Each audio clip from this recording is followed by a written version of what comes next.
India news Uttar Pradesh के digital platform पर और मैं हूं आपके साथ गुलिस्ता। नगर पालिका परिषदों और नगर पंचायत में बीजेपी के लिए बढ़त बनाना बड़ी चुनौती होगी, क्योंकि इस ग्रामीण क्षेत्रों से जुड़े इन निकायों में समाजवादी पार्टी समर्थित सदस्यों की अच्छी खासी संख्या है। बता दें कि लोकसभा चुनाव से ठीक पहले हो रहे नगर निकाय चुनाव बीजेपी और समाजवादी पार्टी दोनों के लिए ही काफी अहम है। नगर पालिका परिषदों और नगर पंचायतों में बीजेपी के लिए बढ़त बनाना बड़ी चुनौती होगी, क्योंकि ग्रामीण क्षेत्रों से जुड़े इन निकायों में समाजवादी पार्टी समर्थित सदस्यों की अच्छी खासी संख्या है। ऐसी सीटों पर कब्जा करने के लिए बीजेपी को कड़ी मशक्कत करनी पड़ सकती है। दरअसल 2017 में हुए विधानसभा चुनाव में बीजेपी को प्रचंड जीत मिली थी। इसके बाद हुए निकाय चुनाव में बीजेपी ने 16 में से 14 नगर निकायों में महापौर की सीटें जीती थी, लेकिन बहुत से नगर पालिका परिषदों और नगर पंचायतों में अध्यक्ष और वार्डों में समाजवादी पार्टी, बसपा और कांग्रेस और निर्दलीयों ने बीजेपी के प्रचंड जीत की रफ्तार को रोक रखा था। वहीं इस बार निकायों की संख्या भी बढ़ गई है। नगर नए में से ज्यादातर निकाय समाजवादी पार्टी के प्रभाव वाले क्षेत्रों के माने जा रहे हैं। ऐसे में परिस्थितियां तब के मुकाबले इस बार ज्यादा जटिल नजर आ रही हैं। बीते 3 निकाय चुनाव के नतीजे पर नजर डालें तो पता चलता है कि शहरी इलाकों यानी नगर निगमों में भले ही बीजेपी सबसे आगे रही हो, लेकिन कस्बाई और ग्रामीण इलाकों में से जुड़ी नगर पालिका परिषदों और नगर पंचायतों में उसे सपा, बसपा और निर्दलियों से तगड़ी चुनौती मिलती रही है। लोकसभा और विधानसभा में जीत के विस्तार के साथ बीजेपी का नगर पालिका परिषदों में तो प्रदर्शन सुधरा, लेकिन ज्यादातर नगर पंचायतें अब भी उसकी पहुंच से दूर है।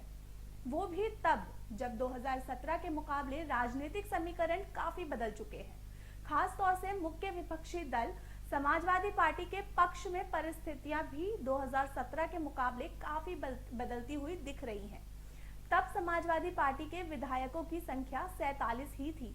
इस बार इनकी संख्या 111 हो चुकी है। यही नहीं, समाजवादी पार्टी की जमीन मजबूत करने में पार्टी संस्थापक स्वामी मुलायम सिंह यादव के कंधे से कंधा मिलाकर काम करने वाले शिवपाल सिंह यादव भी अब अखिलेश यादव के साथ हैं। पिछली बार दोनों एक दूसरे के विरोध में थे, तो साफ है कि चाचा भतीजा की वजह से राजनीतिक परिस्थितियां पहले की तुलना में समाजवादी पार्टी के पक्ष में सुधरी दिख रही हैं।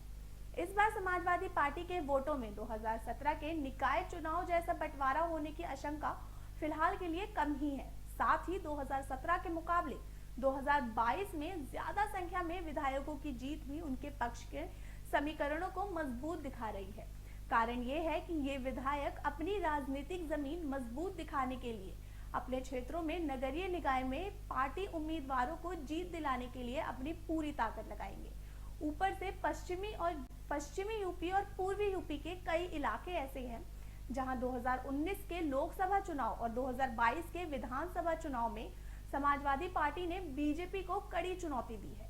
हालांकि वर्तमान सरकार ने कुछ नगर पालिका परिषदों को नगर निगम में तब्दील कर कुछ नगर पंचायतों को नगर पालिका परिषद बनाकर और नगर पंचायतों की संख्या में इजाफा करके लोगों को बेहतर जन सुविधाएं देने की गारंटी देने का संदेश दिया।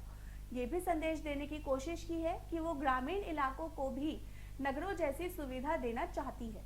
इसके जरिए उसने इन नगरीय निकायों में रहने वालों को राजनीतिक रूप से बीजेपी के साथ लामबंद करने की कोशिश की है, पर अभी तक इन निकायों के चुनाव के नतीजों से संकेत यही मिल रहे हैं कि सब कुछ होने के बाद भी मतदान नजदीक आते आते स्थानीय समीकरणों की भूमिका बढ़ जाएगी, जिसमें राजनीतिक परिस्थितियां और स्थानीय विधायकों की भूमिका निर्णय होगी।